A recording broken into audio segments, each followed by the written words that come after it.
સદગુરુ મહારાજની જય. ભજન ભજન એટલે એક અનુભવ. ભજન કરવાનું કીધું, ભજન બોલવાનું નથી કીધું, ભજન કરાવવાનું નથી કીધું, પણ ભજન કરવાનું કીધું છે. એક દાસની વાણી છે કે ભજન કરતું ભજન કરે, ભજન થી બહુ પાર છે. ભજન માટે પામ્યો તો મનુષ્યનો અવતાર છે. એટલે ભજન ગાવા માટે જ તારો અવતાર થયો એવું નથી. ભજન માટે પામ્યો, અનુભવ માટે. આ તારે બધો અનુભવ કરવાનો. અનુભવ કોણ કરી શકે? કે માણસ જ કરી શકે. આ ઢોરને કઈ અનુભવ કરવાનો આવતો નથી. એટલે જ કીધું છે ને, ભજન કરે તું, ભજન કરે તું, ભજન થી ભવ પાર છે. ભજન માટે પામ્યો તો મનુષ્યનો અવતાર છે. શ્વાસનો વિશ્વાસ કર્મ ફરે શિર પર કાળ છે. પ્રભુ પદને જો પામવું એ ખેલ ખાંડા ધાર છે. લાગે આ મનુષ્ય અવતાર લીધો છે ભજન કરવા માટે, અનુભવ કરવા માટે જ લીધો છે આ મનુષ્યનો અવતાર.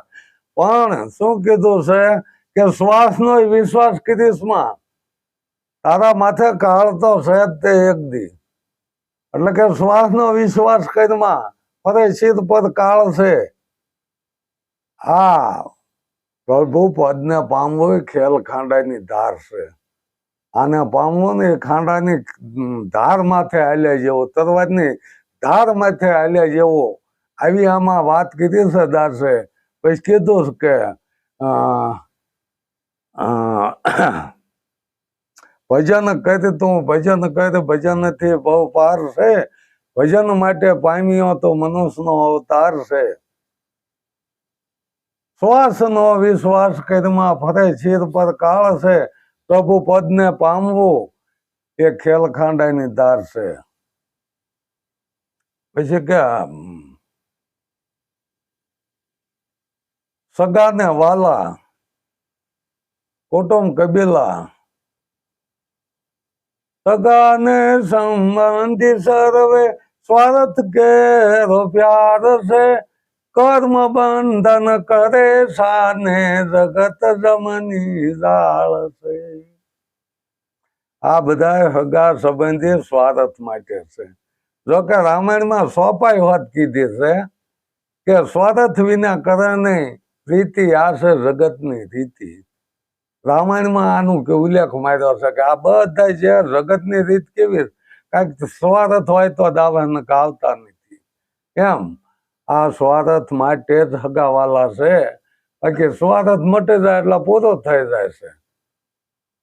એટલે જ કીધું ને, સગાને સંબંધી સર્વે સ્વાર્થ કેરો પ્યાર છે.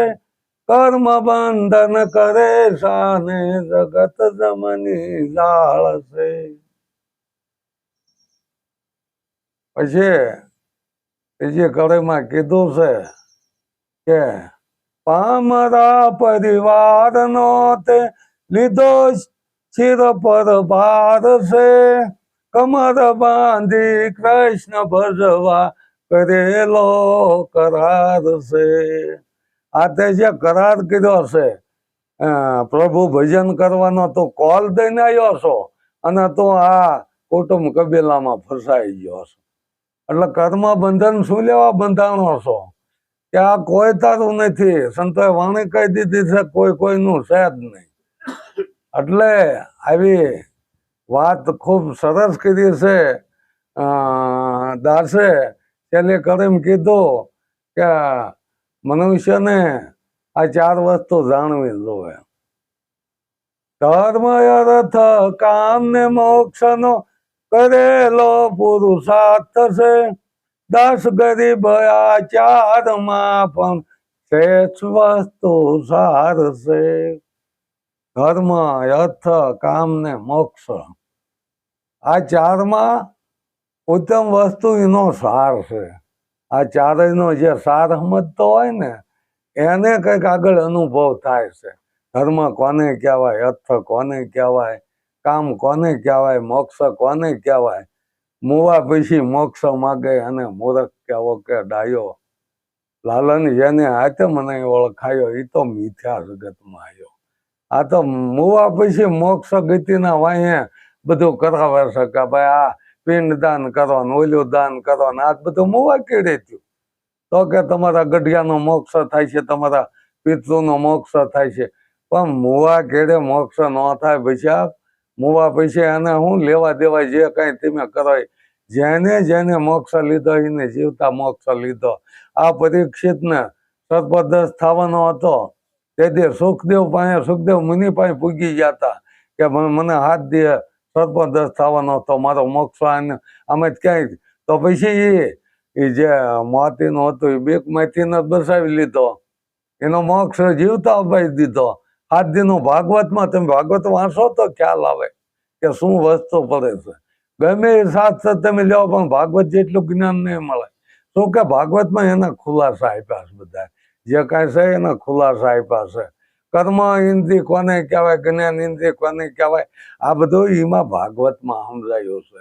આ રામાયણ તમે લીધો, રામાયણમાં નથી, પણ તમે વૈશિષ્ટ રામાયણ લ્યો, વૈશિષ્ટ રામાયણ લ્યો, એમાં કઈ આ રાવણ ફાવણ કાંઈ ન આવે. એમાં તો રામ પ્રશ્ન કરે અને આ વૈશિષ્ટ જવાબ આપે છે એમના ગુરુ. વૈશિષ્ટ રામાયણ વાંચો એમાં જ્ઞાન છે, એમાં એના ખુલાસા તમને મળે છે. બાકી ન મળે કીધું. આ બધું આમના માલ્યું જાય તપાસપ અને કોઈ પહોંચતો નથી કે ભાઈ આના ખુલાસા કંઈક કરો. એવું તો કોઈ કહેવા વાળો છે નહીં. સીતાજી જયારે હંસવારી કાઢતા તેથી ધનુષબાણ અધે લઈ લેતા ને એઠે જ વાળી લેતા.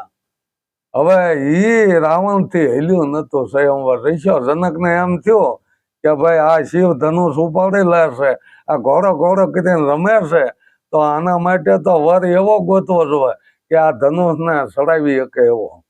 તો એને સ્વયંવર કર્યો. ઈ ધનુષ રાવણ થી હેલ્યું ને પાછો સીતાજીને લઈ જાય. કેવી વાત. તો અમુક ક્યાં પરસાયો લઈ જાઓ. અરે તમે સોવત પરસાયો છો, નક પરસાયો ક્યાંથી હોય? તમે જ નથી કે ગમે એ ઘાટ હોય એનો પરસાયો પડે. તો પરસાયો જ તમે નો હોત પરસાયો નહીં, સીતા નો જ પરસાયો, કયો પરસાયો લઈ શકે? સીતાજી ધરતીમાં હમાણે, સીતાજી અગ્નિમાં હમાણે. આ વાત શું છે? આ બધી એને અગ્નિ પરીક્ષા દેવી જોઈતી. એના સતીત્વ માટે અગ્નિ પરીક્ષા આપી હતી કે હું આમાં ક્યાંય નથી. છતાં એને જયારે શપથ લેવાના આવ્યા કઈ એ કેડે ધરતીમાં હમાણી, તો કે ધરતીની દીકરી હતી ને ધરતીમાં હમાણી. આ પાંચ તત્વ દેહ બન્યો છે, એ પાંચ તત્વોમાં જ હમાય. ક્યાં હમાય? બધાનો દેહ જે પાંચ તત્વથી બન્યો છે તો એ પાંચ તત્વોમાં જ હમાય છે, બીજે ક્યાં હમાય? મીરાબાઈ કૃષ્ણની મૂર્તિમાં હમાઈ ગયા. હવે કૃષ્ણ કોણ એ મૂર્તિ જે પથ્થરની મૂર્તિમાં માણસ અહીંયા છે લઈને બેઠો કે આ પથ્થરની મૂર્તિમાં હમાઈ ગયા. આવું નથી ભાઈ. અને તો સાંભળ્યો હતો, સાંભળ્યાની વાત કરી છે, દ્વારકા વાળાની વાત નથી કરી, 10મા દ્વારની વાત કરી છે. દાસી જીવને ચોખ્ખું કીધું કે આ 9 દરવાજા જ નવી રમતના 10મા મોલે હો દેખાય. એ 10મો દ્વાદશ એટલે દ્વારકા યાને કીધી.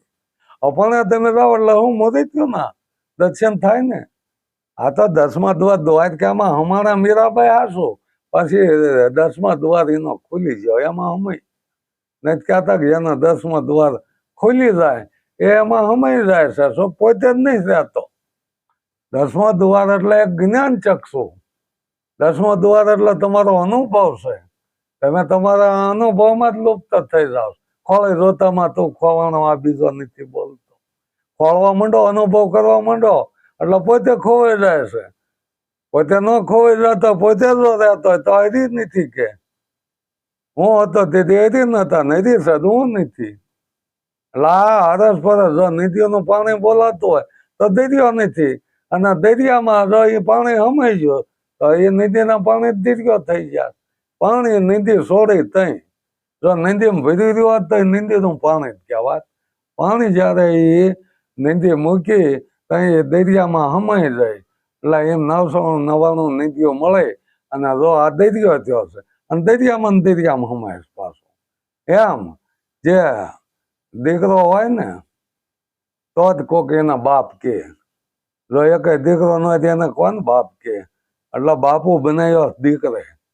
અને આ બધું જે કાંઈ આપણે અનુભવ કરવી છે ને કે બ્રહ્મા આમ છે ને વિષ્ણુ આમ છે ને એ તમે છો જ છે. ગુરુ કર્યા એવું ચોખ્ખું આપણે કહેવી છીએ કે મેં ગુરુ કર્યા.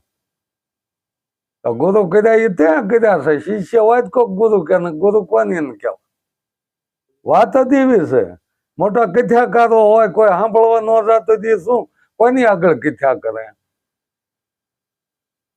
હાલો મોટો વ્યાપારી છે, બધી વસ્તુ લઈને બેઠો પણ ગ્રાહક જ ન હતી, વ્યાપાર ક્યાં કરે?